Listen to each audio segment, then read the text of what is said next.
Friends, ఈ video కనుక నచ్చితే ఖచ్చితంగా లైక్ చేయండి. విహారీ అంటాడు వాళ్ళ తాతయ్యతోని, ఎలాగైనా సహస్రని మన ఇంటి కోడలుగా తీసుకురావాలి తాతయ్య అనగానే, ఇప్పుడు విహారీ వాళ్ళ తాతయ్య అంటారు, ఏం చేయాలో అర్థం కావట్లేదు. పద్మాక్షి మన మాట వినడానికి సిద్ధంగా లేదు. ఏదైనా నీ సంకల్పమే నిన్ను గెలిపించాలి అని చెప్పి వాళ్ళ తాతయ్య వాళ్ళు అక్కడి నుంచి వెళ్ళిపోతారు. ఆ తర్వాత ఇక విహారీ వాళ్ళ అమ్మ కూడా బాధతో ఏడుస్తూ అక్కడి నుంచి పక్కకు వెళ్ళిపోతుంది. అక్కడికి ప్రకాష్ వస్తాడు. ఏంట్రా అలా ఉన్నావు, నీ కళ్ళలో పెయిన్ కనిపిస్తుంది అని చెప్పి విహారీని అడుగుతూ ఉంటే, అప్పుడు విహారీ అంటాడు, మా అత్తయ్య వచ్చారు, మాట్లాడడానికి ఛాన్సే ఇవ్వలేదు అని చెప్పి అంటూ ఉంటే, అవునా, పోనీ ఎలాగలా మాట్లాడాల్సింది కదరా అని చెప్పి ప్రకాష్ అంటూ ఉంటే, ట్రై చేశానురా, అసలు తను ఒప్పుకోలేదు అని చెప్పి విహారీ అంటాడు.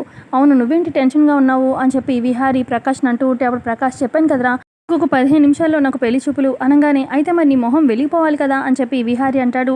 అంటే నువ్వు కూడా నాతో రావాలి, చెప్పాను కదరా వాళ్ళ ఫ్యామిలీ కొంచెం ఇన్నోసెంట్, నువ్వు నా వైపు వచ్చి వాళ్ళు నిన్ను చూసినప్పుడల్లా నా వైపు చూసి మంచివాడు అన్నట్టుగా కొంచెం ఎక్స్ప్రెషన్ ఇవ్వాలి అనగానే, సర్లే పద నీతో వస్తాను అని చెప్పి విహారీ ఒప్పుకుంటాడనమాట ప్రకాష్తో రావడానికి.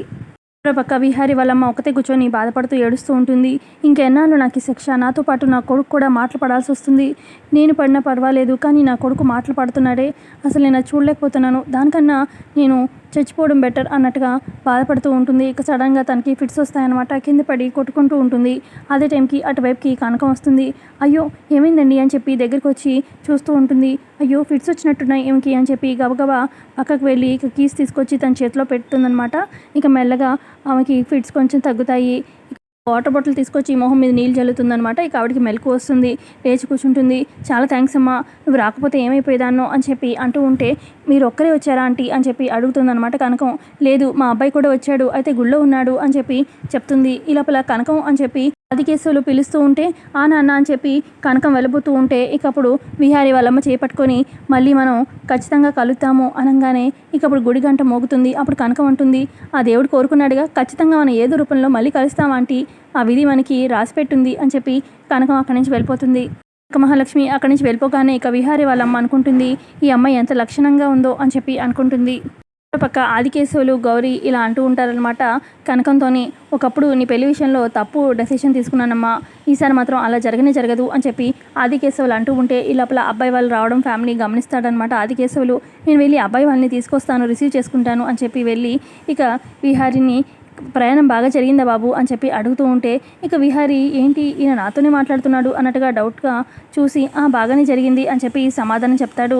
మీ ఫ్రెండ్ అన్నావు కదా బాబు అని చెప్పి ప్రకాష్తో అంటూ ఉంటే, అప్పుడు ప్రకాష్ అంటాడు, అవునండి, తన బెస్ట్ ఫ్రెండ్, ఒక్కొక్క రకంగా చెప్పాలంటే మేము ఇద్దరం వేరువేరైనా మా ఇద్దరు మనసులు ఒకటే, ఇద్దరం ఒకటే అన్నట్టుగా చెప్తూ ఉంటే, ఈ రోజులో ఇంత మంచి గొప్ప స్నేహితుడు దొరకడం మీ అదృష్టం అని చెప్పి అంటూ ఉంటాడు ఆదికేశవులు. తర్వాత ఆదికేశవులు వాళ్ళ ఫ్యామిలీని రండి అని చెప్పి గుళ్ళో ఇక 2 చాపలేసి, మీరేమనుకోకండి బాబు, దేవస్థానం కదా అని ఇలా ఏర్పాటు చేశాను అని చెప్పి అనగానే, అప్పుడు ప్రకాష్ అంటాడు, అయ్యో అంకుల్, మా ఫ్రెండ్ ఏమీ అనుకోడు, అయినా మీరు వెళ్ళి అమ్మాయిని తీసుకురండి అనగానే, ఇప్పుడే వెళ్ళి అమ్మాయిని తీసుకొస్తాను, మీరు కూర్చోండి అని చెప్పి గబగబా అమ్మాయిని తీసుకురావడానికి వెళ్తారనమాట. ఇక గౌరీ ఇటు ఆదికేశవులు కనకాన్ని మెల్లగా తీసుకొస్తూ ఉంటారనమాట. ఇక వచ్చి కనకం కూర్చుంటుంది. కనక మహాలక్ష్మిని కొంత దూరంలో నుంచి చూస్తాడనమాట విహారీ. ఈ అమ్మాయి అనగానే అప్పుడు ప్రకాష్, అవునరా, నువ్వు హాస్పిటల్లో చూసిన అమ్మాయే అనగానే, అప్పుడు విహారీ అంటాడు, పాపం ఈ అమ్మాయి వాళ్ళ తండ్రి గురించి ఎంత ఆరాటపడుతుందో, ఎంత బాధపడిందో నేను చూశాను, కానీ మొత్తానికి ఈ అమ్మాయికి నువ్వు మంచి జీవితాన్ని ఇవ్వబోతున్నావురా, గుడ్ అని చెప్పి విహారీ అంటూ ఉంటే, ప్రకాష్ మనసులో అనుకుంటాడు, నీలో ఇంత మంచితనం ఉండబట్టే నిన్నంత సింపుల్గా నేను మోసం చేయగలుగుతున్నాను, అది నా టాలెంట్ అని చెప్పి అనుకుంటాడు. తర్వాత కనక మహాలక్ష్మి విహారీని చూస్తూ ఉంటే, విహారీ ఈ అమ్మాయి ఏంటి నన్ను చూస్తుంది, పెళ్లి కొడుకుని కదా చూడాలి అన్నట్టుగా చూస్తూ ఉంటాడు. ఆ తర్వాత ఇక ప్రకాష్ ఏమో వాళ్ళ పక్కనున్న అమ్మ నాన్నకి సైకిల్ చేస్తూ ఉంటే, ఇటు వాళ్ళ నాన్న అంటాడు, అమ్మాయి మాకు బాగా నచ్చింది, అబ్బాయికి సరైన జోడి అనగానే, ఆ అమ్మాయి మాకు బాగా నచ్చింది అని చెప్పి ఇక ప్రకాష్ వాళ్ళ అమ్మ కూడా అంటూ ఉంటుంది. తర్వాత విహారీ అంటారు, మీరు అనేది ముందే తెలుసుంటే ఇక్కడ దాకా రాకుండా ముందేనే నేను పెళ్లి డేట్ని ఫిక్స్ చేసి ఉండేవాడిని అని చెప్పి విహారీ అంటూ ఉంటాడు. ఇప్పుడు ప్రకాష్, నువ్వు ఈ మాట అంటావని తెలిసే ఇక్కడ దాకా తీసుకొచ్చానురా అని చెప్పి ప్రకాష్ అంటాడు. తర్వాత ప్రకాష్ వాళ్ళ నాన్న, మా వైపు ఓకే, మరి మీ అమ్మాయికో అనగానే, ఇటు పక్క ఇక గౌరీ వాళ్ళ అమ్మాయిని అడిగి మా ఓకే అన్నట్టుగా చెప్తుంది. అప్పుడు ఆదికేశవులు, మా అమ్మాయికి కూడా ఇష్టమే, ఓకే అని చెప్పి అనగానే, ఇక అప్పుడు ప్రకాష్ అనుకుంటాడు, ఎక్కువసేపు ఇక్కడే ఉంటే వీళ్ళకి డౌట్ వచ్చే ప్రమాదం ఉంది అని చెప్పి మళ్ళీ వాళ్ళ నాన్నకి సైకిల్ చేస్తాడు. ఆ తర్వాత ఇక ప్రకాష్ వాళ్ళ నాన్న, సరే అండి, అబ్బాయి అమ్మాయికి ఇద్దరికి నచ్చాయి కదా, ఇంకేముంది, మిగతా విషయాలు తర్వాత మాట్లాడుకుందాం, ఇక మేము వెళ్ళొస్తాము అని చెప్పి అక్కడి నుంచి వచ్చేస్తారు.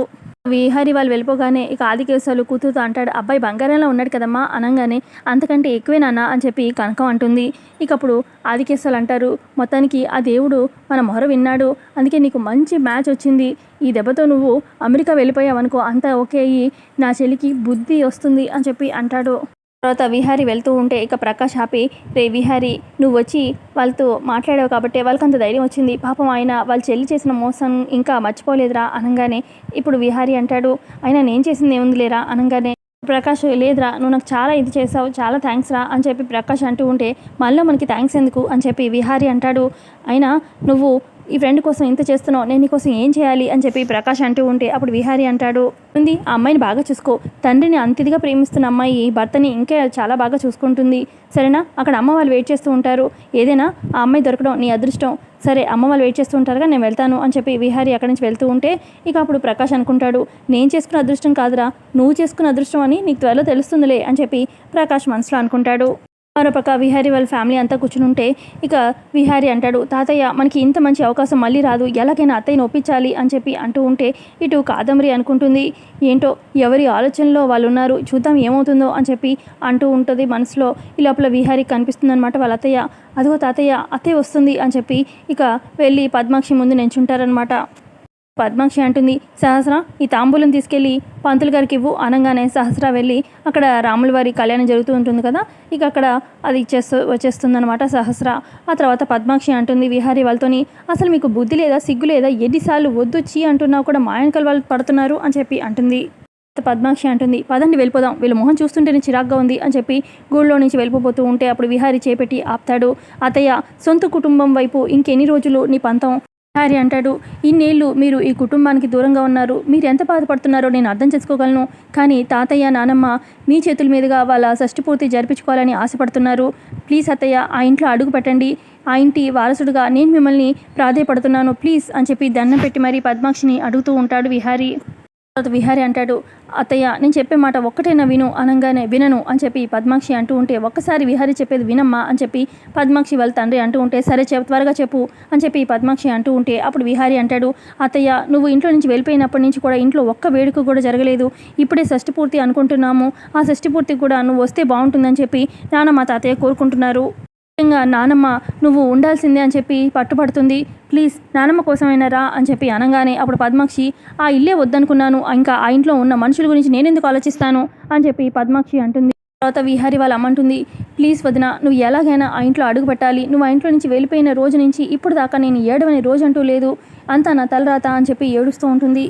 పద్మాక్షి అంటుంది, అది నీ తలరాత కాదు, నువ్వే రాసుకున్న నీ తలరాత, అసలు నువ్వు గనక మా అన్నయ్య జీవితంలో అడుగుపెట్టి ఉండకపోయి ఉంటే ఈరోజు నేనే మా అమ్మ నన్ను షష్ఠి పూర్తి నేనే దగ్గరుండి చేసేదాన్ని, అసలు పోనీ మా అన్నయ్యనే సంతోషంగా ఉన్నాడా అంటే 30 ఏళ్ళకే తీసుకెళ్ళిపోయాడు ఆ దేవుడు, ఇదంతా నీ వల్ల కాదా అని చెప్పి పద్మాక్షి తిడుతూ ఉంటుంది విహారి వాళ్ళ అమ్మని.